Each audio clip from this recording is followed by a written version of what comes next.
शादी के बाद पहली बार भोजपुरी इंडस्ट्री के super star singer actor Arvind Akela Kallu के पत्नी शिवानी पांडे हरा रंग के साड़ी में दिखा है। इससे पहले पीला रंग के साड़ी में, लाल रंग के साड़ी में काफी सुंदर देखने में लगता था।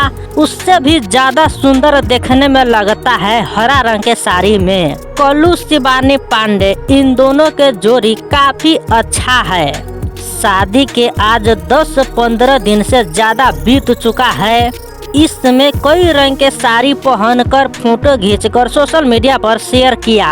उसी तरह से अभी हरा रंग के साड़ी में कल्लू के पत्नी शिवानी पांडे फोटो खींचकर सोशल मीडिया पर शेयर किया है, जो कि देखने में काफी सुंदर अच्छा लगता है। कल्लू के पत्नी शिवानी पांडे, उसके पास कई रंग के साड़ी है। आकाशी रंग के साड़ी, लाल रंग के, पीला रंग के, ब्लू रंग के साड़ी है, जिसमें से अभी हरा रंग के साड़ी पहना है। इस साड़ी में देखने में काफी सुंदर और अच्छा लगता है।